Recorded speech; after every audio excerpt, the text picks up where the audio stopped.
Welcome to United Network News, the official news channel for CARE, the Center for Amity and Restoration of Earth. I'm Sunny Galt. At UNN, you get the real news. Through our field messengers, we show you the truth about what's really taking place in our communities. We also bring you stories to help you remember who you are and why you're here, as well as regional stories that impact the people. And our World Situation Report reveals what's happening across the multiverse.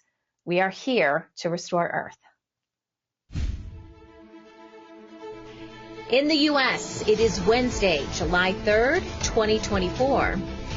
Get ready to live in abundance. The proof is already here in Louisiana. Just take a look at this incredible garden. Nature is definitely making a comeback. And for all our dog lovers, dog training could be a wonderful way to connect with your pet and learn some cool new tricks. Our workplace environment is changing. It typically takes more than it gives, but we're now transitioning into a place of power where we trust our natural gifts and authority. In India, more than 100 people are killed in a stampede at a religious gathering. Find out what led to this confusion and chaos. And residents in Algeria take to the streets to protest water rationing. This is Calen Gipp, messenger for United Network News. Here's a look at today's field messenger reports from all around the world. In Cottonport, Louisiana, USA, gardens are experiencing unprecedented growth and abundance. The health and size of the plants and produce are unmatched by previous years. UNN field messenger Mike takes us on a tour of his thriving raised garden. Hello, Field Messenger Mike Lopez reporting for United Network News. I'm here in Cottonport, Louisiana.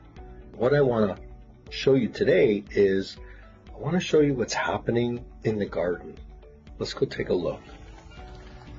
Now, the reason why I want to point out what's happening in the garden, because for me, I think it's proof that everything Kim has been telling us about the water and about crystalline time and about being in a golden age, these crops are growing like I've never seen before. We grow in these little raised beds every year, and we've never seen the abundance happen like it's happening now. And the size of the fruit, that is a huge Roman tomato. But just look at the abundance of it. And this plant is very fresh, very new. Same thing with the basil. It's already going to flower, but it smells so fragrant. Everything is so hearty and healthy. My mom's black-eyed Susan plant has taken over the trestle. Never seen it do that before. And just look how beautiful and green everything is. Kim, I'm showing you proof of what is happening. Just like you said, this is Mike Lopez reporting for United Network News. Training a dog can sometimes be challenging, but with patience and plenty of treats, you'll build a strong bond and help your dog become well-behaved. UNN Field Messenger Calen introduces us to the training facility he uses for his dog.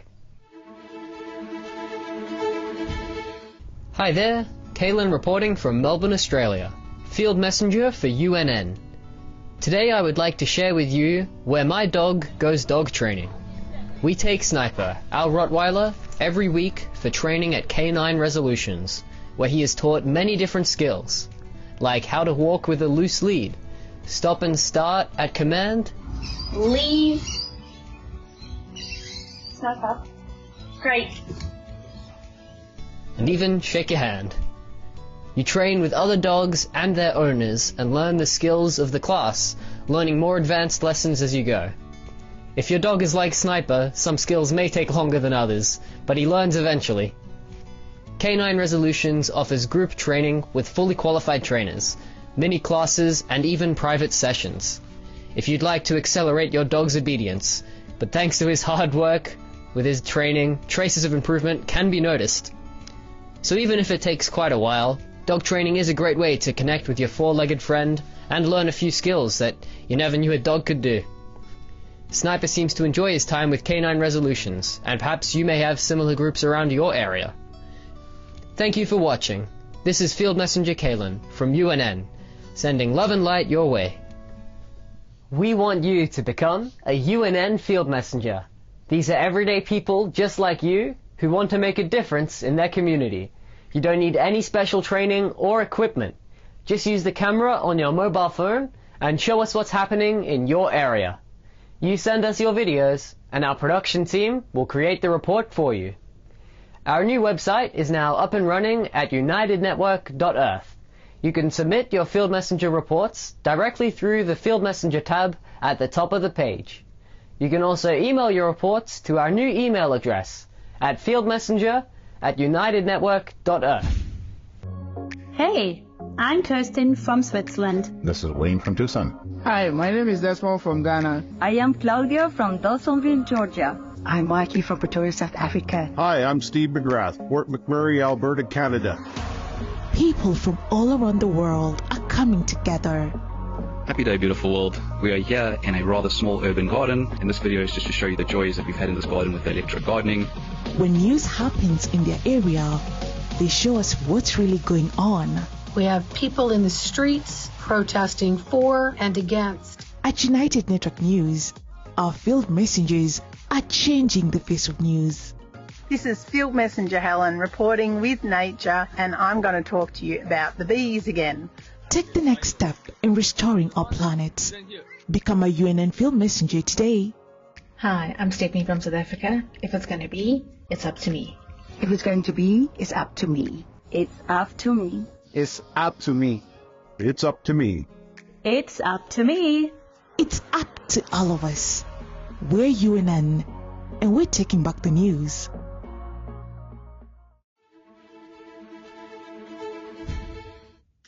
Every facet of our lives is changing, both personally and professionally. Traditionally, the workplace has represented one large system of power that takes more from you than it gives. In the new earth, we are learning to step into our own power so we can understand and trust our authority. Karen Sherwood is a business and career consultant whose mission is to awaken the human spirit, empowering individuals to live their true purpose while utilizing their unique gifts. So Karen is back with us, and Karen, we've been talking a little bit about the workplace. We know things are shifting and changing. We can feel that. I think we can all even feel that in our soul. How do you see all this shaking out? Yes.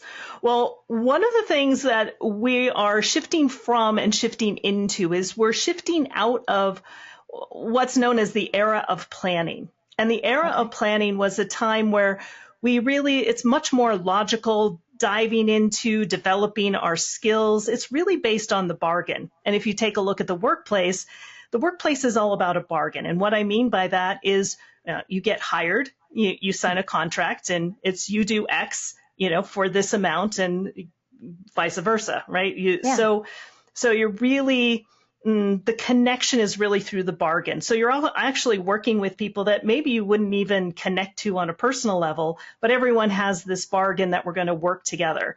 It's about institutions and large organizations. And it's about systems of power, and in a sense, systems of power over us versus us stepping into our own power.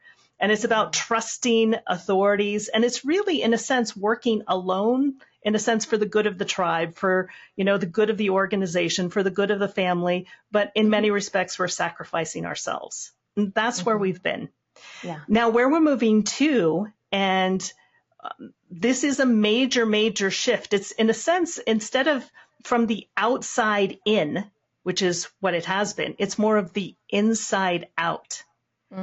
And so it really is, in a sense, understanding our own authority, as we talked about earlier, which is really how we make decisions, trusting ourselves versus trusting outside authorities. We know best. We know best what is for us. It is also tapping into, instead of just developing skills because that's what we think we should develop, it's really tapping into our own unique genius. What are we really brilliant at? What do we really love to do?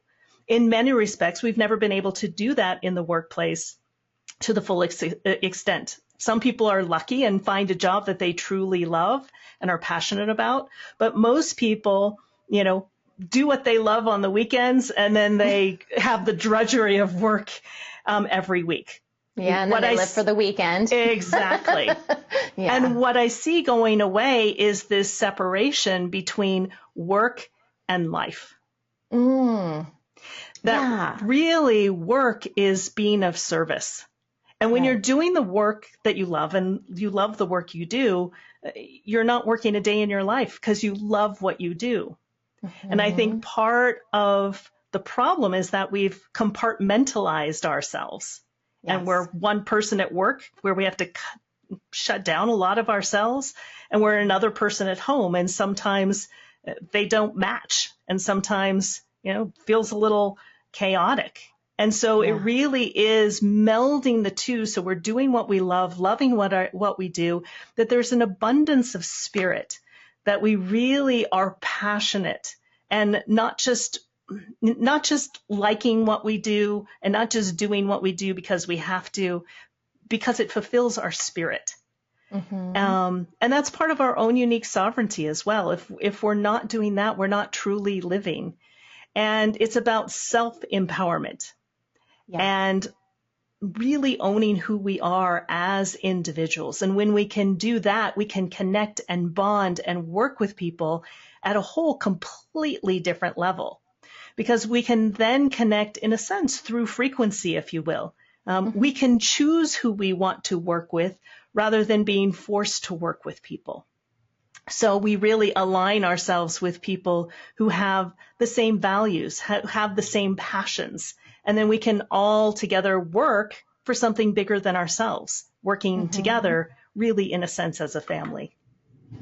One of the things I'm hoping that happens too is that when we allow ourselves to follow our passion, usually people have more than one passion.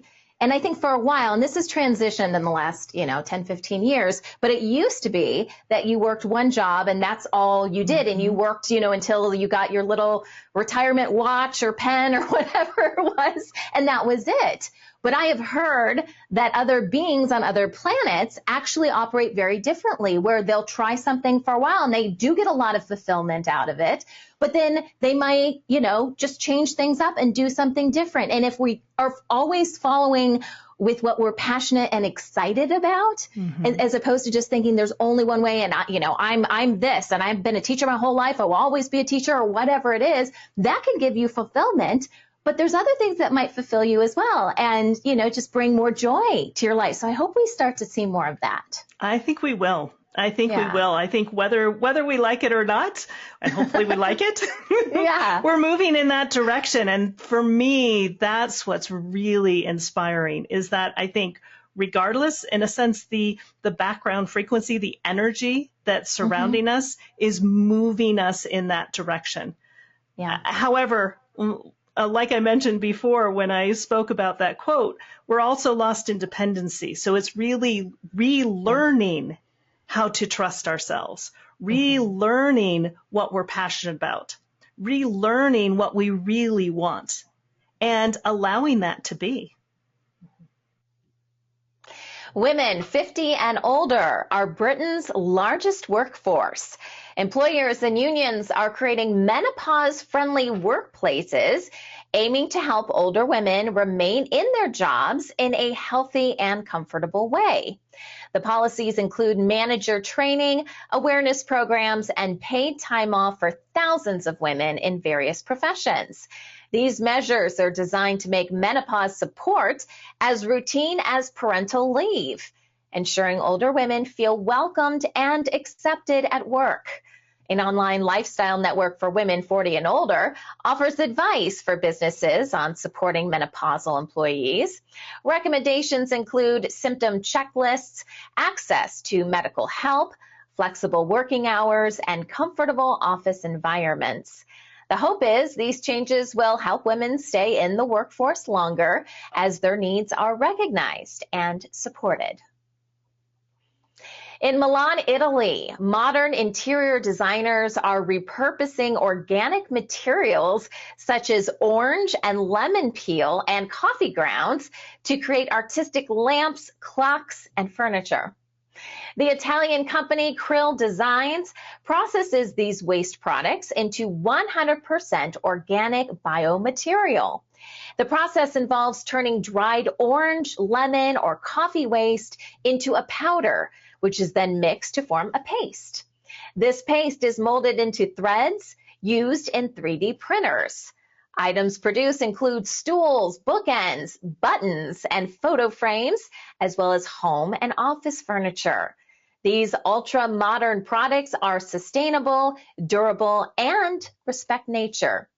Krill Designs are creatively reusing organic waste, merging beauty, utility, and environmental responsibility while combining high quality with a low environmental impact. In Panama, the La Joya prison was once notorious for being dirty, overcrowded, and dangerous, with garbage everywhere, until a prisoner designed a project to collect, separate, recycle, and sell waste. Food waste is composited for the prison's fruit and vegetable gardens, while plastic and aluminum are sold. Their nursery also donates 1,500 tree seedlings, a year for reforestation.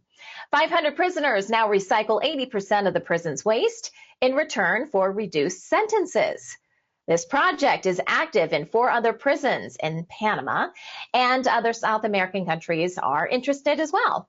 After being pardoned in 2016, the project's creator founded a nonprofit that employs former inmates to collect waste in Panama City and convert it into compost.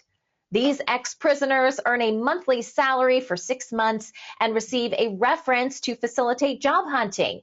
Notably, no one involved in the project has reoffended. The prison environment and morale have improved significantly as participants become productive, they benefit from teamwork, and they see their efforts positively impacting nature. We are United Network News. Every day, we release real stories from real people all over the world. Field Messenger reporting from Gold Coast, Australia, Denmark, Canada, Uganda, from Atlanta, in Southern California. In their own words, people like you share what's really happening in their area. At UNN, you are the news. You are creating a new world with infinite possibilities. You are the restoration plan. Come join us for the real news every Monday, Wednesday, and Friday, only on United Network. We're UNN, and we're taking back the news.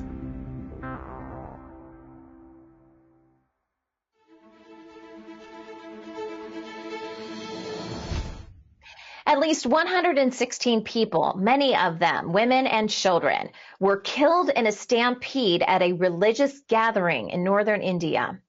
The incident occurred about 200 kilometers or 125 miles southeast of New Delhi, as thousands gathered in very hot temperatures.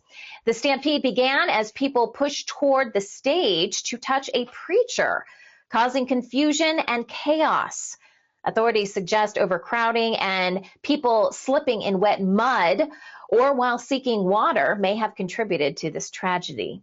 18 people were injured and hospitalized. Footage showed bodies being transported in trucks and personal belongings scattered at the venue. Witnesses described the chaos at the gate as people moved in different directions, causing the stampede. The government has announced compensation for the families of the deceased and the injured. 10 activists from a youth-led environmental group in Cambodia have been sentenced to jail, terms ranging from 6 to 8 years. The activists, part of an award-winning group known for its environmental campaigns, were convicted of plotting against the government, with 3 also charged with insulting the king. 4 were arrested outside the court after the verdict, while others were sentenced later. Amnesty International criticized the government for jailing outspoken young leaders instead of listening to them. Human Rights Watch condemned the case, warning it sends a negative message to Cambodia's youth about government priorities. Despite previous imprisonments and intimidation, the group has been recognized for its impactful activism, including preventing a harmful hydroelectric dam project and ending corrupt sand export practices. A university in Vietnam's capital has sparked controversy by imposing height requirements for admissions. To qualify, female students must be at least 1.58 meters or 5.2 inches tall, and male students must be 1.65 meters or 5 feet 5 inches or taller. Following the backlash, the Ministry of Education asked the university to reassess the requirements. The height requirement was removed for most of the undergraduate programs, except for the management and security course. The school argues height is essential for leadership and self-confidence, although experts claim the link is minimal and often misleading. Critics regard this policy as discriminatory, pointing out educational institutions should be fighting stereotypes, not reinforcing them. Despite multiple requests, the university did not provide any comments on the issue.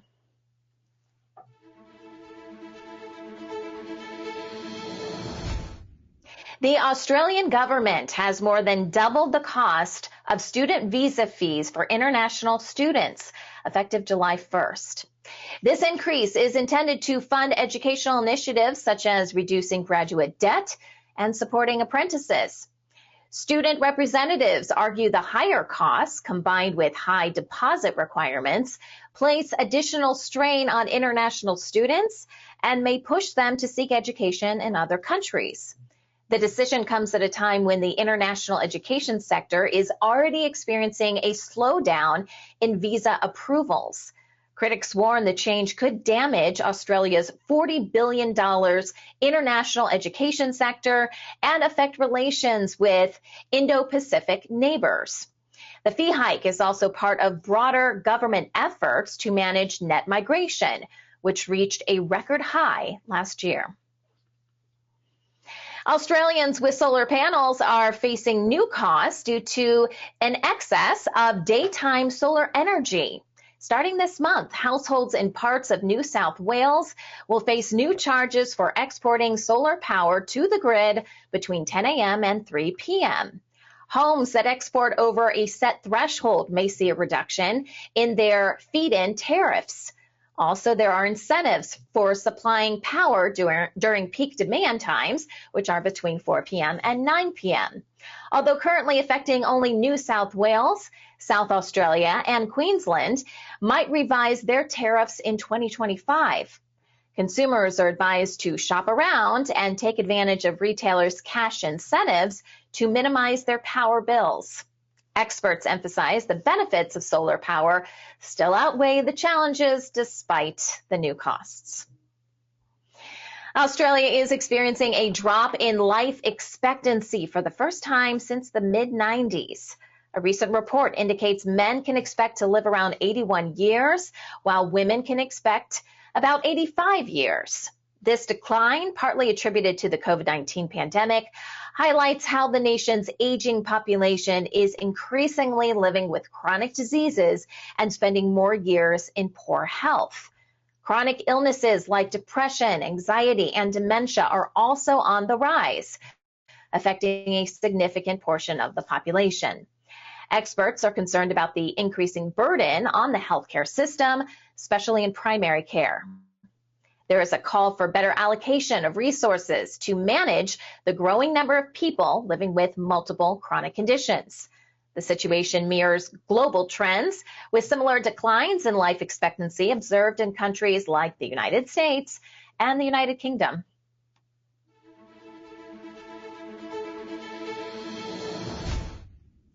In early June, central Algeria saw residents take to the streets in protest against prolonged water rationing.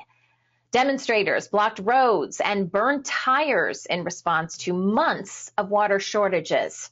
Despite assurances from local authorities, residents continue to struggle with limited access to drinking water, causing delays in significant cultural activities. While the issue gained widespread attention on social media, coverage by mainstream Algerian media remains scarce due to restricted press freedoms. Currently, water reserves in Algeria's dams are at critically low levels. In response to the crisis, the government announced plans for additional seawater desalination projects. However, critics argue these efforts are too slow. Sierra Leone has passed a new law criminalizing marriage for anyone under 18. This law aims to protect children, especially girls, from a practice that greatly affects their rights and development. In Sierra Leone, 30% of girls and 4% of boys marry before the age of 18, and even higher rates in rural regions. Child marriage leads to high adolescent pregnancy rates, with pregnancy complications being the leading cause of death for girls 15 to 19 years old. The new law ensures children have access to counseling and aligns existing laws to combat early marriage effectively. It supports broader efforts to keep girls in school and includes provisions for free education for 13 years. The government plans to raise awareness about the harmful effects of child marriage, particularly in rural areas, and tackle connected issues like female genital mutilation.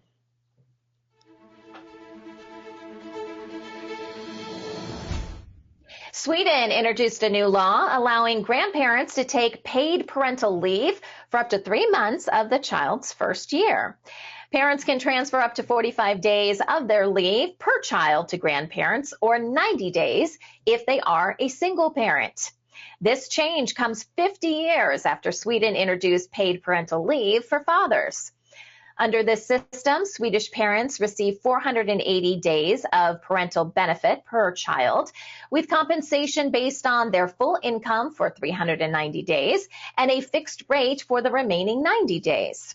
The new law aims to provide more flexibility and support for families, allowing grandparents to assist in child rearing without financial strain. Most Swedes qualify under the National Social Insurance System, and retirees can also receive compensation based on their pensions. Greece has introduced a 6-day working week to boost productivity, despite global trends toward shorter work weeks.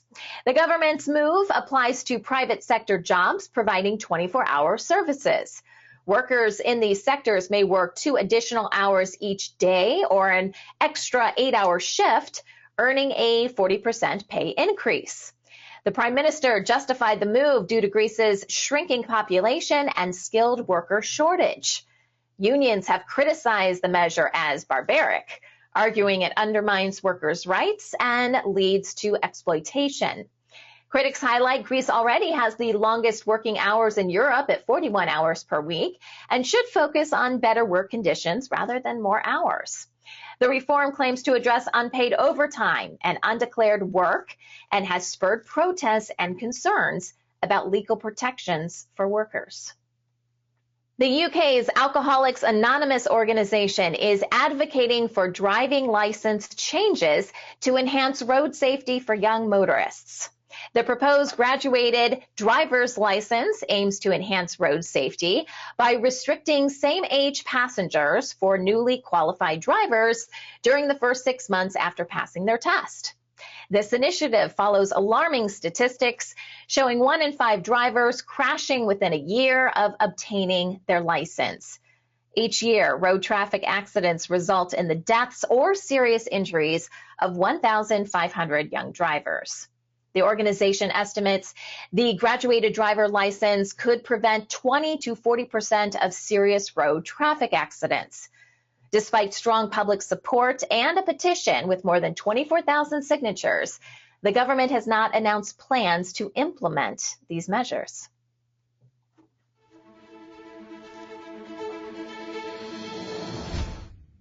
Puerto Ricans are facing a rise in electricity rates, affecting millions who already deal with frequent power outages.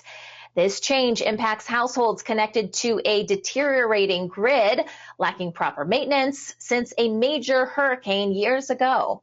The increase pushes the cost of electricity far above the U.S. average, affecting about half of the island's households. A recent large blackout left hundreds of thousands without power during extreme heat. Officials attributed the new rates to higher fuel costs, yet many are critical of the private company managing the grid for suspending key maintenance projects. A new budget for the territory has been approved, prioritizing education, health, infrastructure, and upcoming elections. Also, funds were allocated for power generators for emergency services. In the U.S., new rules have been introduced to allow many workers to start receiving overtime pay, significantly impacting how employees are compensated. The Department of Labor has raised the minimum salary threshold, meaning more employees will now qualify for overtime pay. The changes are expected to result in higher paychecks and more personal time for countless employees. The rules aim to support hardworking families by ensuring fair compensation for extra hours worked. Also, some high-earning professionals who were previously exempt from overtime may now be eligible as the threshold for exemption also increases. These adjustments are anticipated to impact around 1 million workers. The U.S. Supreme Court has declined to review an appeal that could have impacted numerous workplace safety standards.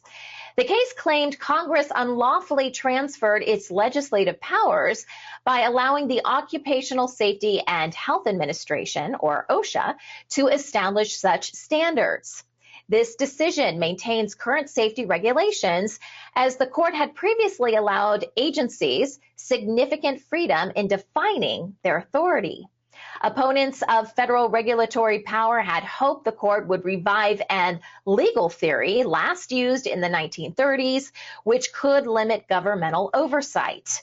This ruling upholds OSHA's ability to enforce protections that keep millions of workers safe from various hazards, including falls, electric shock, and chemical burns. Government officials argued overturning these standards would endanger workers' safety across multiple industries. Upflation, a mix of inflation and innovation, is on the rise in the U.S. Leading companies like Procter & Gamble and PepsiCo are pushing premium products despite economic challenges. Procter & Gamble revamped their Head & Shoulders line, reducing ingredients and upping the price, focusing on quality and sustainability. General Mills and PepsiCo are creating new occasions for consumption, like ice cream snacks and Doritos for dinner.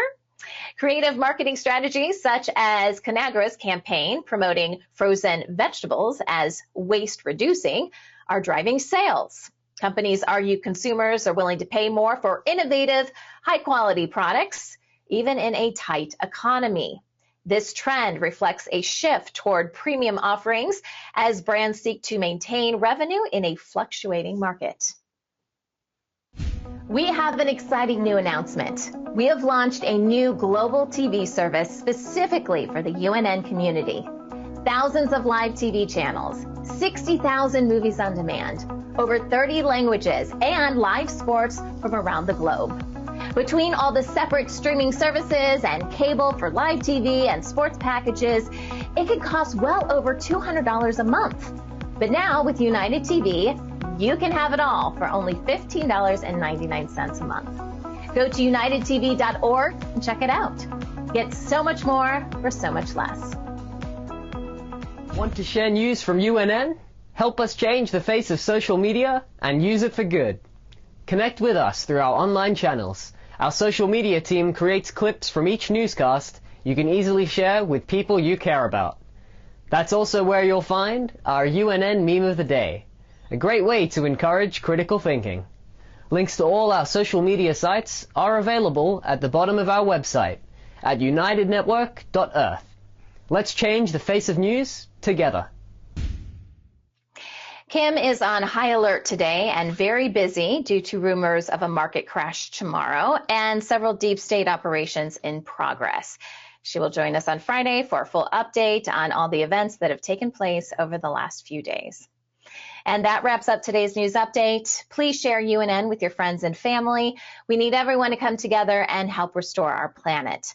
When news happens in your area, record and share it with us so together we can share it with the world. Remember, if it's going to be, it's up to me. I'm Sunny Galt. Join us Monday, Wednesday, and Friday for the real news.